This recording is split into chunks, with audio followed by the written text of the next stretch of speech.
Hey, everybody. Hope you're doing well. Will Van Wickler here with another week of short-term rental success. This week, unfortunately, Dave has some stuff going on, so I'm jumping in here. You're stuck with me. A couple weeks ago, he filled in for me, so we certainly make a great team. This week, we've got some exciting stuff to go over. I personally think it is, at least. We're going to talk about the pre-launch checklist for launching a short-term rental and not going over these road bumps that oftentimes we see owners do. So although Dave's not here, obviously I own short-term rentals, but I consulted personally with his team just to see if there's anything I was missing. And we had a nice little mastermind this morning with Jess, his director of operations for the 5-Star Co-host, Dave's co-hosting and consulting company. And she has a nice little list going as well, as do I. If you don't know me, my name is Will Van Wickler with Keller Williams Realty. I'm the leading short-term rental specific real estate agent licensed in Maine, New Hampshire, and Vermont. So if you have any real estate needs in those states, feel free to reach out. We'd love to help you out. And if you have a consulting need in short-term rentals or you're looking for a property manager, Dave can be reached on social media or 5strcohost.com. So a great way to reach Dave, and he'll be back next week. But we'll just jump right in. It'll be a quick episode today, just going over the fundamentals of the pre-launch checklist and things that you might not think of launching your short-term rental. So a couple things to get started. When we say pre-launch, we're thinking, hey, you've already purchased your house, right? And you're past the stage of furnishing.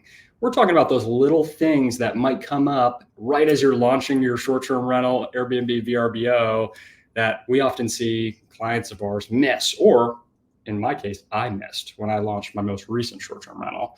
So the really number one thing to start this off is locks, right? A lot of people, when they're in a rush to get their short-term rentals online or launch quickly, is they're not locking utility closets or owner's closets. And we oftentimes see guests not knowingly breaking rules, right, by going in owner's closets and just taking whatever they want. And it's because maybe you didn't order enough smart locks, or you just don't have a lock on your utility room, right? In new construction, we often see these rooms are just not locked by default, because why would the average homeowner lock a utility room? So that's really the top thing we see is security and access. The other thing that we often see the first stay for owners that are trying to do this alone is making sure their lock codes actually work. I get a lot of texts and messages from clients just telling me things that maybe go wrong just to be funny or just to check in when I ask them how things are going. And a lot of times, hey, people can't get in the house, right? So it could be a simple thing, but make sure your locks are actually functioning and working and have the appropriate codes. Or, some of the older school property managers I've seen, keys are incorrect, or people get busy and they forget, or something goes wrong. So access goes with the security portion of locking up your belongings. But hey, if it's unlocked, people are going to grab stuff, and let's make sure they can actually get in the house. That's, a thing. People get busy and stuff happens. Going from security to safety, another thing that's often not missed because it's really not the responsibility of a designer, or just you don't think of it because it doesn't make you extra money, is safety equipment. So first aid kits, fire extinguishers, smoke detectors, right? Making sure they have batteries, things like that, so they're not chirping, flashlights. Up in the mountains, in Maine, Vermont, power outages are a thing, right? So having high-powered flashlights with batteries, that other part is really important. And people just don't think about it. We don't want these bad things to happen, but fires can happen, right? So let's make sure these things are in these houses, because these are things I personally forget about until something happens, right? So that was a great point from Jess on Dave's team of they're not seeing really owners consider the first aid kit. Every bathroom should have one, in my opinion, now. And that's something I've since added to my short-term rentals after launching a couple of years ago. The most typically forgotten step in launching the short-term rental is something I'm guilty of, and I think a lot of owners are, is what are they going to do with the trash, right? So a lot of these places, again, it's not a responsibility of the design team, is trash cans, right? They're not sexy. They don't make you more money, but a lot of people don't have plans for trash cans in the house. And then the biggest thing is trash outside of the house. In Maine, for instance, a lot of people have these bear-proof trash containers. It's not something you can get on Wayfair or Amazon, so it's oftentimes forgotten, right? So the first days, people are just piling up trash, and you have to pivot, and then you have to overpay somebody to go take care of this for you. So I'd say really the number one thing that I see, Dave sees, Jess sees, we all see, is people forgetting about trash. It's got to go somewhere, right? The other thing as part of your pre-launch checklist is joining local Facebook groups and getting involved in the community. A lot of times people join our Facebook group. We're live streaming on our Facebook groups right now. They join the group and they already have a problem. Instead of being proactive and being in these groups and having people for these problems before they even happen. I mean, we just saw one the other day. A local owner had a huge basement issue. So he joined the group. I approved him joining. And then a minute later he posts, right? Which is totally cool. And that's what the groups are for. But honestly, joining these general groups for the area so you know where to ask questions before they come up, because these oh crap moments can definitely happen, right? You have an issue with your well, or there's a plumbing issue. So instead of having to post and then have plumbers go down and vet these people or find that handyman, build your bench already, which we spoke about a couple weeks ago, and be in these groups. You don't have to be searching in a panic for the right groups to join. That's a really big thing we see, and even goes before the pre-launch, is getting in the community and getting involved with people that can actually help you launch these properties successfully. Because the truth is, you're not going to nail it on the first time. Even people that go through coaching and consulting and people in the business like myself, things get missed, right? But it's who you're going to call when those issues come up. It's also good just to have people on call as part of your launch, right? So through the launch process, making sure a handyman knows, hey, my first guest is actually coming through the property. Let's make sure you know when that is. So if something comes up, it's not going to be a surprise, right? Extra everything. This was a big thing on my list, and it is on Dave's list as well, is you think you have enough stuff, you never do, right? So people, they cheap out. They think one set is enough on the beds, or hey, it's fine for the first rental. If you think that way, something is going to happen. I can guarantee it. And it's happened to me on my first short-term rental, right? You try to save a couple bucks. Hey, you'll do that after you make some money. You got to invest in linens and have a few sets. I always say 3 sets per bed. You have one on the bed, one's getting cleaned, and one is your backup if something happens, right?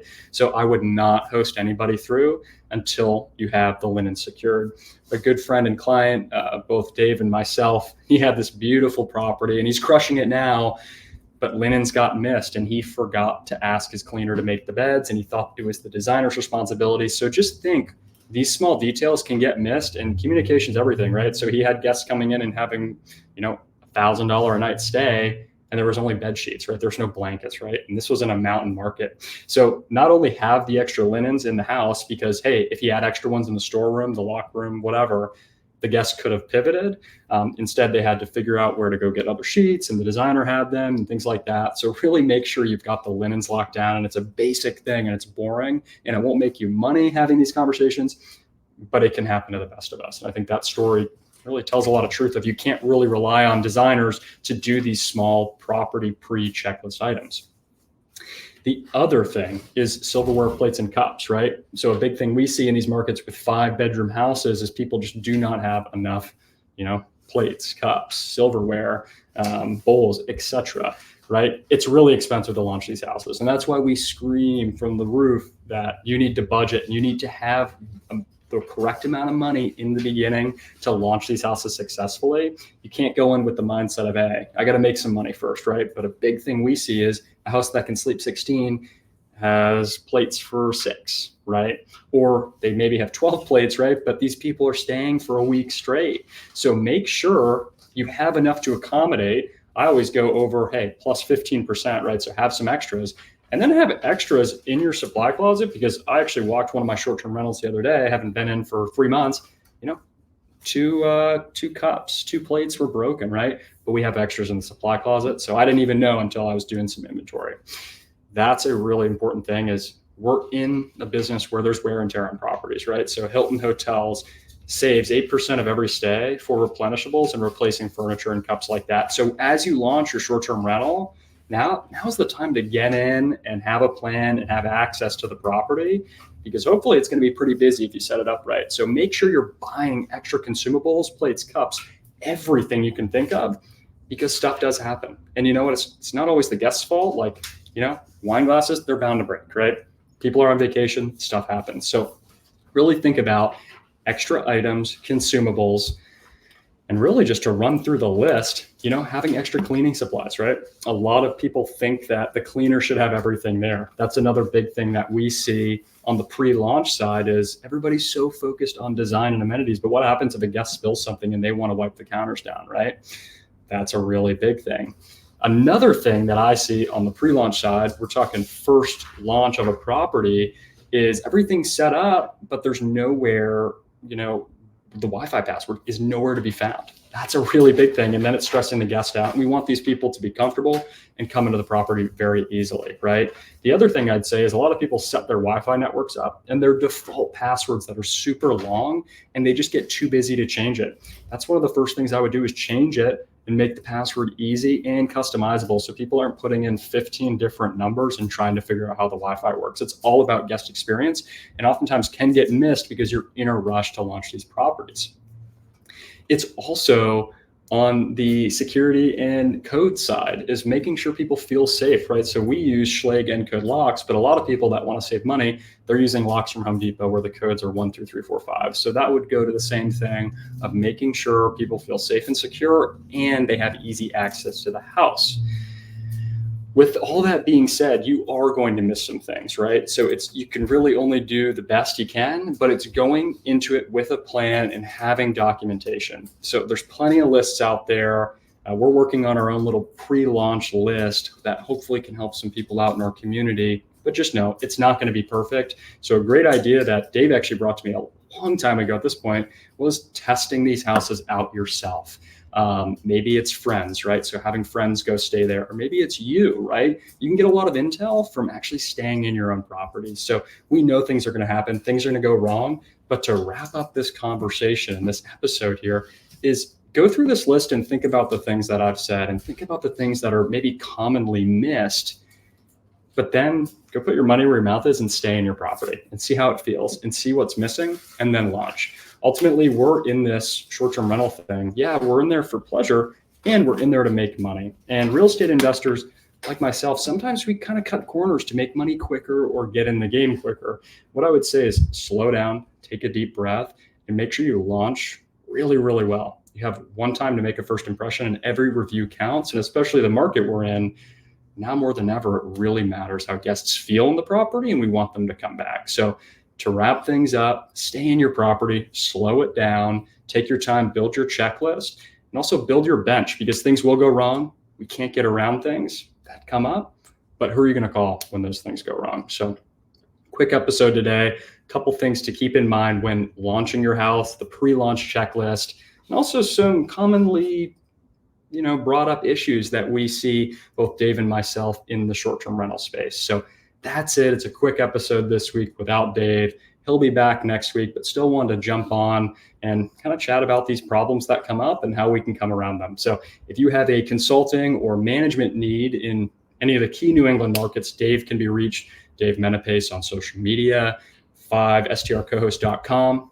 I'm an easy guy to find if you have a real estate need in New England, short-term rental specific, willvanwickler.com, and you can find me on Facebook and Instagram. So thank you everybody for coming today.